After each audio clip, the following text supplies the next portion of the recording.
So definite గా ఆయనకు సునీల్ కనుగోలు నుంచి, రాహుల్ గాంధీ నుంచి, కేసీ వేణుగోపాల్ నుంచి హామీ ఉంది. ఆయనకు ఉంది, వివేక్ వెంకటస్వామికి ఉంది. అయితే వివేక్ వెంకటస్వామి విషయంలో మల్లికార్జున ఖర్గే కూడా ఆయన అవుట్ రైట్ గా సపోర్ట్ చేశారు.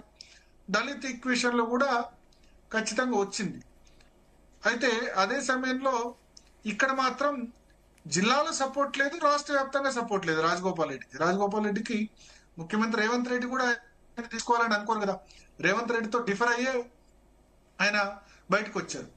అదే సమయంలో కోమటిరెడ్డి వెంకటరెడ్డి కూడా రేవంత్ రెడ్డితో డిఫర్ అయి ఉండే. మునుగోడు ఎలక్షన్ సమయంలో కోమటిరెడ్డి వెంకటరెడ్డి అసలు ఆస్ట్రేలియా వెళ్ళిపోయారు, రాహుల్ గాంధీ భారత్ జోడో యాత్ర జరుగుతుంటే తమ్ముడికి మద్దతుగా. సో దానివల్ల కోమటిరెడ్డి వెంకటరెడ్డి కూడా ఎఫెక్ట్ అయింది మునుగోడులో రాజగోపాల్ రెడ్డికి సపోర్ట్ చేయడం వల్ల. బట్ ఆఫ్టర్ రేవంత్ రెడ్డిని ముఖ్యమంత్రిగా ఎన్నుకున్న తర్వాత కోమటిరెడ్డి వెంకటరెడ్డి అవుట్ రైట్ గా రేవంత్ రెడ్డి సపోర్టర్ అయిపోయారు. మొన్న కూడా మనం చూసాం, ఇంత మంత్రి పదవికి సంబంధించి ఆయనకు హామీ ఉందా లేదా నాకు తెలీదు.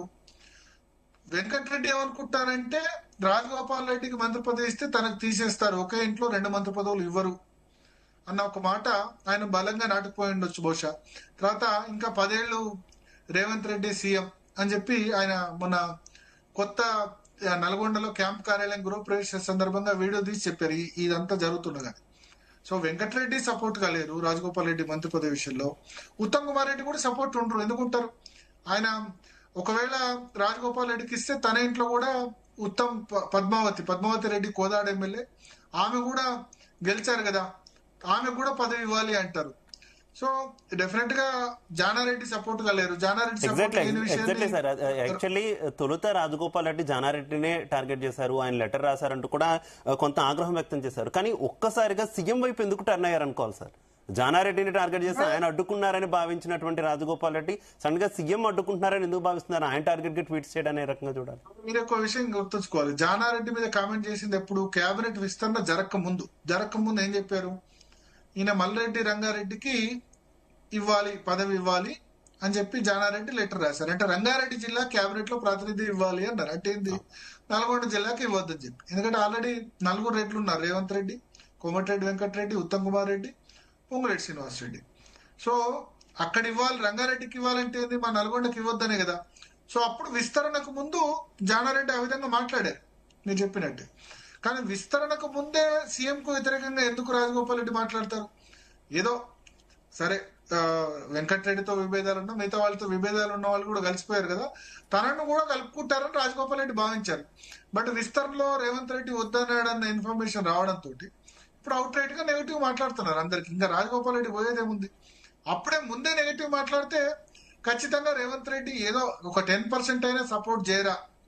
ఆయన చెప్పేది ఏంటంటే సన్నిహితులతో నేనైతే అడ్డుపడ్ను అని రేవంత్ రెడ్డి రాజగోపాల్ రెడ్డికి చెప్పారు, హామీ ఇచ్చారు. కానీ సరిగ్గా సమయం వచ్చేసరికి మాత్రం సుదర్శన్ రెడ్డికి ఇవ్వాలి, రాజగోపాల్ రెడ్డికి ఇవ్వద్దని అడ్డుపడ్డారని రాజగోపాల్ రెడ్డి తన సన్నిహితులతో చెప్తున్నారు. సో రేవంత్ రెడ్డి అడ్డుపడ్డప్పుడు ఇంకా ఆయన ఎందుకు నేను సపోర్ట్ చేయాలి? ఆయనైనా, ఉత్తమ్ కుమార్ రెడ్డి అయినా, జానారెడ్డి అయినా ఖచ్చితంగా నేను ఏ విషయంలో అయినా ఫైట్ చేస్తాను, వాళ్ళతో గట్టిగా ఉంటారని ఆయన డిసైడ్ చేసుకున్నారు.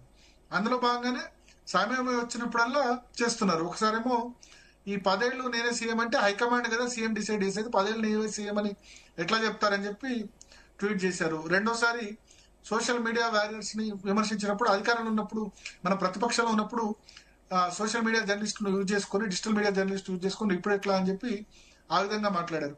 సో డెఫినెట్ గా ఇక్కడ నుంచి ప్రతి సందర్భంలో కూడా కాంగ్రెస్ పార్టీ సంబంధించి ఏ విషయాల్లో ఉన్నా డెఫినెట్ గా అయితే ఆయన ఏం చేయబోతున్నారు అనేటటువంటి ఒక ఉత్కంఠ అయితే కంటిన్యూ అవుతుంది కదా సార్. ఎందుకంటే ఆయన అసంతృప్తులు ఉన్నారని